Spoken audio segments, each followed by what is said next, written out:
அஸ்ஸலாமு அலைக்கும் வரஹ்மத்துல்லாஹி வபரகாத்துஹு. இன்னல் ஹம்தலில்லாஹ் வஸ்ஸலாத்து வஸ்ஸலாமு அலா ரசூலில்லாஹ் வ அலா ஆலிஹி வ அஸ்ஹாபிஹி அஜ்மஈன். பிஸ்மில்லாஹிர் ரஹ்மானிர் ரஹீம். கண்ணியமான அல்லாஹ்வின் நல்லடியார்களே, இன்ஷா அல்லாஹ் இன்றைக்கு முஸ்லிம்களிடம் மூமின்களிடம் மிகப்பெரிய ஒரு பிரச்சனையை தரக்கூடிய, வருத்தத்தை அளிக்கக்கூடிய, தனக்கு பீடை ஏற்பட்டு விட்டது என்று முஸ்லிம்கள் தன்னைத்தானே நினைத்து கொள்ளக்கூடிய ஒரு மாதத்தை பற்றி தான் நாம் சிந்தனை செய்ய இருக்குகின்றோம். அது எந்த மாதம் என்று நமக்கு நன்றாகவே தெரியும். எந்த மாதம் என்று சொன்னால் சஃபருடைய மாதம். நாயகம் ஸல்லல்லாஹு அலைஹி வஸல்லம் அவர்கள் சொன்னார்கள், யூஸீனி இப்னு ஆதம், ஆதமினுடைய பிள்ளைகள் என்னை நோவினைப்படுத்துகிறார்கள் என்று அல்லாஹ் சொல்லுகிறான். எதை கொண்டு நாமெல்லாம் அல்லாஹ்வை நோவினைப்படுத்துகிறோம் தெரியுங்களா? யசுப்புத்தஹ்ர, அவன் காலத்தை திட்டுகிறான். அல்லாஹ் சொல்கிறான், மனிதன் காலத்தை திட்டுகிறான். காலம் யாருங்க? அல்லாஹ்வால் படைக்கப்பட்ட ஒரு அல்லாஹ்வினுடைய நியாமத். அந்த நியாமத்தை திட்டுகிற பொழுது அல்லாஹ் கூறுகிறான், எனக்கு அது நோவினை தருகிறது. என்ன சொல்லுகிறார்? வா அனத்தஹர், அல்லாஹ் பின் கூறுகிறான், வா அனத்தஹர், நான் தான் காலமாக இருக்கிறேன். காலத்தை அப்போ நாம் குறை சொல்கிற பொழுது, இது நல்ல நேரம், இது கெட்ட நேரம் என்று நாம் சொல்கிற பொழுது அல்லாஹ் கூறுகிறான், நீ காலத்தை திட்டவில்லை, அதை படைத்த ரப்பை அல்லாஹ்வை திட்டுகிறாய், அல்லாஹ்வை நோவினை செய்கிறாய். அல்லாஹ் நோவினை செய்கிறதுங்கிறது வேற, அல்லாஹ்வே சொல்கிறதுங்கிறது வேற. அல்லாஹ்வே கூறுகிறான், காலத்தை மனிதன் திட்டுவதால் இது நல்ல நேரம், கெட்ட நேரம், இது மோசமான நேரம், இது மோசமான நாள், மோசமான மாதம், இந்த மாதத்தில் நம்ம காரியங்களை செய்யக்கூடாது, போகக்கூடாது, வரக்கூடாது அப்படின்னு சொல்லி நாம் நினைக்கிற பொழுது, சொல்கிற பொழுது, பேசுகிற பொழுது அல்லாஹ்வுக்கு அது நோவினை தருகிறது என்று அல்லாஹ்வே சொல்லி காட்டுகிறான். சகோதரர்களே, அல்லாஹு தாலா சொல்லி காட்டுகிறான், அனத்தஹர், நான் தான் காலமாக இருக்குகின்றேன் என்று அல்லாஹ் சொல்லுகிறான். இது ஹதீஸே குதுசியாக இருக்கிறது. பியதில் அம்ர், பிறகு அல்லாஹ் சொல்லுகிறான், என்னுடைய கையில் தான் எல்லா காரியங்களும் இருக்கிறது. அல்லாஹ் சொல்கிறக்கூடிய வாசகம், என் கையில் தான் எல்லாமே இருக்கிறது. உங்களுடைய நன்மையும் தீமையும், உங்களுக்கு என்ன எப்போ நடக்கும், எல்லா விஷயங்களும் அல்லாஹ்வினுடைய கரத்தில் இருக்கிறது. பியதில் அம்ர், என்னுடைய கையை கொண்டு, என்னுடைய விஷயத்தில் தான், பியதில் அம்ர், என்னிடத்தில் தான் எல்லா காரியங்களும், சகல காரியங்களும் என்னுடைய கைவசம்தான் இருக்கிறது என்று அல்லாஹ் சொல்லுகிறான்.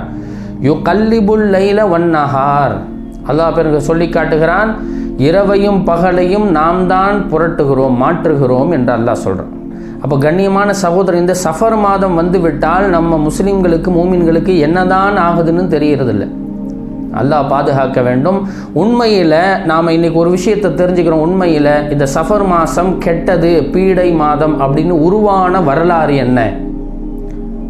நாயகம் ஸல்லல்லாஹு அலைஹி வஸல்லம் அவர்கள் பிறப்பதற்கு முன்னால் ஐயாமுல் ஜாஹிலியா என்று சொல்லக்கூடிய அறியாமை காலம் இருந்தது, மடமை காலம், ஒன்றுமே தெரியாத மக்கள், காட்டுவாசிகளை போன்று வாழ்ந்த மக்கள். இன்னைக்கு காட்டுவாசிகளுக்கு போய் உலக நடப்பை பற்றி ஏதாவது கேட்டால் தெரியுங்களா?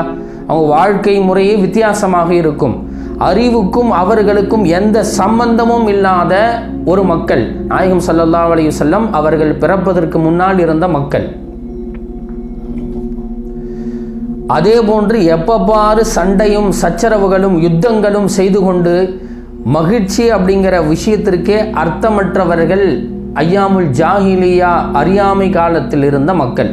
பிறகு இவர்களுக்கு மத்தியிலே இருக்கக்கூடிய பெரியவர்கள் எல்லாம் பேசி, என்னப்பா எப்போ பாரு சண்டை, பிரச்சனை, யுத்தம் செய்துக்கிட்டே இருந்தோன்னு சொன்னால் எப்போ நாம் சந்தோஷமாக இருக்கிறது அப்படின்னு சொல்லிட்டு அவர்களுக்குள்ளேயே சில மாதங்களில் நாம் இனிமேல் சண்டை போடக்கூடாது, யுத்தம் செய்யக்கூடாது, பிரச்சனைகளை வளர்க்கக்கூடாது, தள்ளு முள்ளு எதுவுமே செய்யக்கூடாது என்று சொல்லி அரபு மக்களே அவர்களுக்கு மத்தியில் இருந்த சில பெரியவர்களுடைய முடிவை கொண்டு ஒரு 4 மாதத்தில் நாம் இனிமேல் சண்டையே போடக்கூடாது, என்ன மாதிரி பிரச்சனை இருந்தாலும் இந்த 4 மாதம் முடிஞ்ச பிறகு தான் அந்த சண்டைகளை நாம் தொடரணும் அப்படின்னு சொல்லி அவர்களுக்குள்ள பேச்சுவார்த்தை நடத்தி கொண்டார்கள்.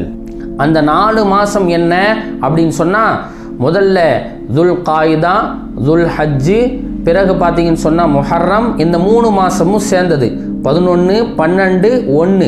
இந்த 3 மாதங்களும் ஒட்டுக்காக இருக்கிறது, சேர்ந்து இருக்கக்கூடியது. இன்னொரு 4வது மாதம் என்னன்னு சொன்னீங்கன்னா ரஜபனுடைய மாதம். ரஜபு பிறகு ஷாபான் ரமதான் வரும் இல்லைங்களா? ஷாபானுக்கு முந்தைய மாதம் ரஜபனுடைய மாதம். இந்த 4 மாதத்தில் நாம் என்ன செய்யக்கூடாது? சண்டைகள், யுத்தங்கள் எதையும் செய்யக்கூடாது. எல்லாரும் ஒற்றுமையாக சந்தோஷமாக இருக்கணும் அப்படின்னு சொல்லி இந்த குழப்பங்களும் அறியாமை காலத்தில் இருந்த மக்களுக்கு மத்தியில் பெரியவர்களால் முடிவு செய்து அரபுகள் எடுத்த ஒரு முடிவு தான் என்னன்னா, இந்த 4 மாதம் எதையுமே செய்யக்கூடாது.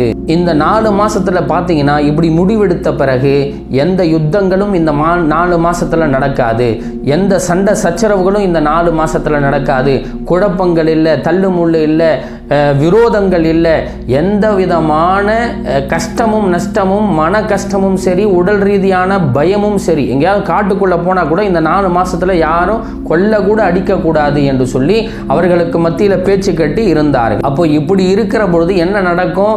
இந்த 4 மாதத்தில் மக்கள் ரொம்ப சந்தோஷமாக, பெண்கள் இருந்து, குழந்தைகள் இருந்து, வயோதிகர்கள் இருந்து, ஆண்கள் இருந்து, பலகீனமானவர்கள் இருந்து எல்லாரும் சந்தோஷமாக இருப்பாங்க. ஏன் சந்தோஷமாக இருப்பாங்கன்னு சொன்னால், 4 மாதம் முடிஞ்சிடுச்சு அப்படின்னு சொன்னால் மீண்டும் யுத்தங்கள் நடக்கும், மீண்டும் சண்டைகள் நடக்கும், மீண்டும் குழப்பங்கள் நடக்கும், மீண்டும் அந்த விரோத காலங்கள் தொடங்கிவிடும். அதனால இந்த 4 மாசத்துல மக்கள் ரொம்ப நிம்மதியாக சந்தோஷமாக இருந்தாங்க. குறிப்பாக துல்காய்தா, துல்ஹஜ்ஜி, முஹர்ரம் இந்த 3 மாசம் கண்டினியூவா வர்றதுனால அடுத்து என்ன மாசம் வருது? நாமெல்லாம் இன்னைக்கு கஷ்டத்தை தருது, முசீபத்தை தருது, இந்த மாதம் வந்துட்டா எந்த நல்ல காரியமும் செய்யக்கூடாது, போகக்கூடாது, வரக்கூடாதுன்னு சொல்கிற நாமளாக நினச்சிக்கிட்டு இருக்கிறோம். அது ஒரிஜினல் அப்படிலாம் ஒன்றும் இல்லை, நாமளாக அப்படி நினச்சி வச்சுருக்கிறோம். அல்லாஹ் பாதுகாக்கணும். இந்த பாருங்க 11, 12, 1 முஹர்ரம் மாதம் தான் 1, அடுத்து தான் வர்றது சஃபர். இந்த சஃபர் மாதம் வரப்போகுது அப்படின்னாலே பெண்கள்லேருந்து, குழந்தைங்கள்லேருந்து, வயசானவங்கள்லேருந்து, நோயாளிகள்லேருந்து எல்லாரும் பயப்பட தொடங்கி விடுவார்கள். ஏன்னா இந்த 3 மாதம் மக்கள் ரொம்ப சந்தோஷமாக இருப்பாங்க. 11, 12, 1 இந்த 3 மாதத்தில் நிம்மதியாக இருந்தாங்க. இப்போ சஃபர் மாதம் வந்துடுச்சு அப்படின்னு சொன்னால் அந்த நிம்மதி முழுமையாக பறிக்கப்படும். ஏன் அப்படின்னு சொன்னால், ஏன்னா ஏற்கனவே சண்டை போடுற ஆளுங்க ஆச்சு, எல்லாரும் யுத்தம் செய்யதே பழகியவர்கள். எப்போ பாரு சண்டை, எப்போ பாரு சச்சரவு, எப்போ பாரு பிரச்சனை, எப்போ பாரு குழப்பங்கள், விரோதத்தில் இருந்த அந்த மக்களுக்கு அதே மாதிரி அவங்களால சண்டை போடாமையும் ரொம்ப நாள் இருக்கவும் முடியாது. அவங்களுக்குலாம் பார்த்தீங்கன்னா அந்த விரோதத்தோடு இருந்தே ஊறி போனவர்கள். அதனால் எப்போ சஃபர் மாதம் வரும்னு இந்த விரோதத்தினுடைய குரோதம் மனசில் இருக்கிற அழுக்கு இருக்கிற மக்கள் காத்திருப்பார்கள். சஃபர் மாதம் 1லிருந்தே தொடங்கிடுவாங்க மறுபடியும் சண்டையும் பிரச்சனையும் குழப்பமும். ஆண்கள் வீட்டை விட்டு வெளியில் போனால் மறுபடியும் உயிரோட கணவர் வருவாரா, அப்பா வருவாரா அப்படின்னு ஊர்ஜிதம் இல்லாத ஒரு வாழ்க்கை.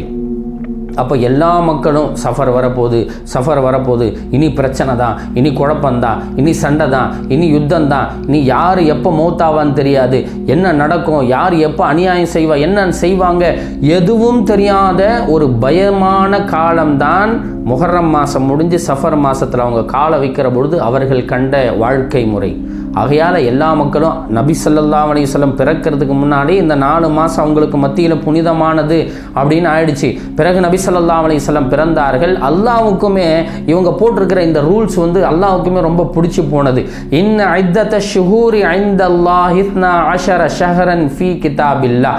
அல்லாஹ்வும் சொல்லிட்டான், இந்த 4 மாதங்கள் இருக்கிறதே இது அல்லாஹ்வினுடைய பார்வையிலும் இவைகள் புனிதமான மாதங்களாக கருதப்படுகின்றன என்று சொல்லி அல்லாஹ்வும் சொல்லிட்டான். அப்போது உண்மையில் நாம் யோசித்து பார்த்தோன்னு சொன்னால், சஃபர் மாதம் பீடை என்பதோ, சஃபர் மாதம் நமக்கு சிரமத்தை கூடும், காரியம் கைகூடாது, நிக்கா செய்யக்கூடாது, வியாபாரம் தொடங்கக்கூடாது, நல்ல விஷயம் எதுவும் செய்யக்கூடாது, இப்படிலாம் சொல்லி பொருளை கலப்பியவர்கள், உருவாக்கியவர்கள் அரபு தேச மக்கள் தான், அந்த பழங்கால அரபியர்கள் தான். அப்போது முஹர்ரம் மாதம் முடித்து சஃபர் வந்த உடனே அவங்களுக்கு மனசுக்குள்ள பயம் வந்துவிடும். அதனுடைய வழித்தொடராகத்தான் இன்றைய வரைக்கும் பல இஸ்லாமியர்கள் முஹர்ரம் மாதம் முடிஞ்சு சஃபர் மாதம் வந்தால் எல்லா விஷயத்தையும் எதையுமே செய்யறதில்லை. அல்லாஹ் பாதுகாக்கணும். நம்ம மாற்று சகோதரரிடம் ஒரு பழக்கம் இருக்குது. ஆடி மாதம் வந்துடுச்சுன்னு சொன்னால் எதுவும் செய்யவே மாட்டாங்க. ஆடி மாதம்னா இப்போ நாம் எப்படி சஃபர்னு சொல்லிக்கிறோம், அது மாதிரி அவங்கக்கிட்ட ஒரு பழக்கம் இருக்குது. ஆடி மாதம் வந்தால் எதுவும் செய்ய மாட்டாங்க. பிரார்த்தனை, ஒரே இறை பக்தியில் மூழ்கி இருப்பார்கள். இதையே நீங்கள் நல்லா யோசிச்சு பாருங்கள். ஏன் அப்படி அவங்களும் செய்கிறாங்க அப்படின்னு சொன்னால், அவர்கள் ஏன் அப்படி செய்கிறாங்க அப்படின்னு சொன்னால், இந்த ஆடி மாதத்தில் அவங்களுக்கு காரியங்கள் எதுவும் கைக்கூடாது. நாம் எப்படி இந்த சஃபர் மாதத்தை நவதுபில்லா நினச்சி வச்சுருக்கிறோம், அது மாதிரி அவர்கள் ஆடி மாதத்தில் காரியங்கள் எதுவும் கைக்கூடாது, இறைவனுக்குடைய மாதம் இது, நல்ல முறையில் விரதங்கள் இருக்கக்கூடிய மாதம் அப்படின்னு சொல்லி அவர்கள் உருவாக்கி வைத்திருக்கிறார்கள். இதில் விஷயம் என்னன்னு சொன்னால், அவர்களும் சொல்லக்கூடிய காரியங்கள் கைகூடாது, இதில் இந்த மாதத்தில் எந்த விஷயமும் செய்யக்கூடாது, நல்ல காரியங்கள் செய்யக்கூடாதுன்னு சொல்லிக்கிட்டு இருக்கிற இதே காலகட்டத்தில் நாம் ஒன்றை பார்க்குறோம். ஆடி ஆஃபர்னு போடுறாங்க. துணி கடைக்காரங்களிலிருந்து மற்ற எல்லா நிறுவனங்களும் இந்த ஆடி மாதம் வந்துடுச்சுன்னா ஆடி ஆஃபர்னு போடுறாங்க. இது எப்படி உருவாச்சு தெரியுங்களா சகோதரர்களே? உண்மையில் நாம் இதை சிந்திக்கணும். எந்த மாதத்தில் மக்கள் முழுவதும் எதையும் செய்யக்கூடாது, போகக்கூடாது, வரக்கூடாது அப்படின்னு சொல்லி எல்லாத்தையும் தடை செய்து கொண்டார்களோ, எல்லாத்தையும் தடுத்துக்கிட்டாங்களோ, அப்போ இந்த நிறுவனத்தார்கள் எல்லாம் சேர்ந்து ஒரு மீட்டிங் போட்டாங்க. என்னங்க யாரும் வர்றதுக்கு, வியாபார ஆளுங்கள்லாம் யாரும் வரமாட்டாங்க அப்படின்னு சொல்லி, வியாபாரத்துக்கு ஆட்கள் வருவதில்லையே என்று சொல்லி கவலைப்பட்டு எல்லாரும் பேசுனாங்க. சரி, ஆடி மாதத்தில் யாரும் வரமாட்டாங்க, அப்போ அவங்கள வர வைக்கணும்னா என்ன செய்யணும்? அப்போ நம்ம அவர்களுக்கு அன்பளிப்பை கொடுக்கணும், ஆஃபரை கொடுக்கணும். ஆஃபரை கொடுத்தா தானாக மக்கள் வருவார்கள் அப்படின்னு சொல்லி முடிவெடுத்து, எந்த மாதத்தில் காரியம் கைகூடாது, நல்ல விஷயங்கள் எதுவும் செய்யக்கூடாது, எதையும் வாங்கக்கூடாது, போகக்கூடாதுன்னு இருக்கிறாங்களோ, இதே மாதத்தில் அநேகமான நிறுவனங்கள் ஆடி ஆஃபர்னு போட்டு மக்கள் அனைவரையும் வர வைத்தார்கள். எல்லாரும் வந்தாங்க. இன்றைக்கி நாம் முதல் கொண்டு என்ன பண்ணோம், ஆடி ஆஃபர்னு போனால் ஏதாவது ஒரு சின்ன கர்ச்சீஃபாவது வாங்கிடுறோம் ஆஃபரில்.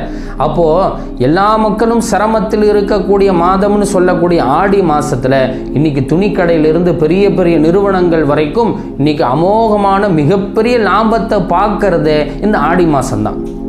அப்போது சொல்கிற விஷயம் புரியும்னு நினைக்கிறேன். சஃபர் மாதம் மட்டுமல்ல, எந்த காலமும் எந்த காரியங்களும் அல்லாஹ் நாடினால்தான் நடக்கும். அல்லாஹ் நாடலை அப்படின்னு சொன்னால் அந்த காரியம் நடக்காது. அல்லாஹ் நாடி விட்டான் என்று சொன்னால் 1000 பேர் இல்லை, உலகத்தில் இருக்கும் அனைவரும் தடுத்தாலும் அந்த காரியத்தை யாராலும் தடுக்க முடியாது. அல்லாஹ் நாடியதை அவன் செய்கிறான். நாம் காலத்தையும் நேரத்தையும் திட்டி அவைகளை குறை சொல்லி, நேரத்தையும் காலத்தையும் குறை சொல்லி நேரம் அல்லாவையே குறை சொல்லக்கூடியவர்களாக இருக்கிறோம். உதாரணம் ஒன்று சொல்கிறேன் பாருங்கள். ஒருத்தர் பில்டிங் கட்டுறாரு, ஒரு இன்ஜினியர் பில்டிங் கட்டுறாரு.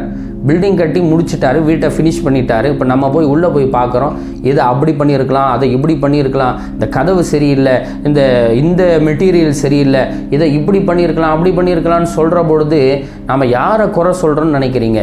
கட்டின அந்த இன்ஜினியரை தான் நாம் குறை சொல்கிறோம். அவரும் பார்த்துக்கிட்டே இருப்பார், என்ன இப்படிலாம் குறை சொல்கிறாங்க அப்படின்னு அவர் எப்படி உணர்கிறாரோ, அதுபோல் அல்லாஹ் படைத்திருக்கிற இந்த அவுகாத்துகள், நேரங்கள், காலங்களை, இது கெட்ட நேரம், இந்த நேரத்தில் அதை செய்யக்கூடாது, இந்த நேரத்தில் இதை செய்யக்கூடாதுன்னு சொல்லி நாம் நேரடியாக அல்லாவை காயப்படுத்துகிறோம்.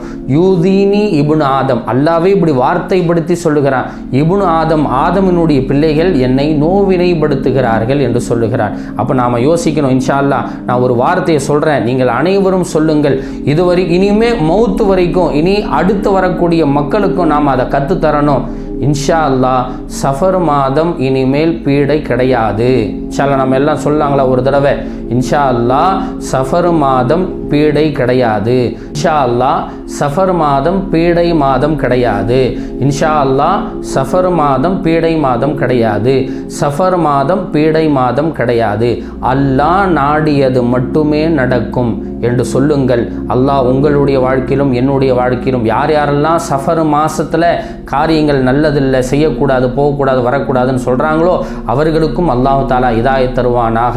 அல்லாஹு தாலா கேட்ட நல்ல விஷயங்களின் மீது அதிகமாக அமல் செய்ய ரப்பு தௌஃபீக்கை தருவானாக. அஸ்ஸலாமு அலைக்கும் வரஹ்மத்துல்லாஹி வபரகாத்துஹு.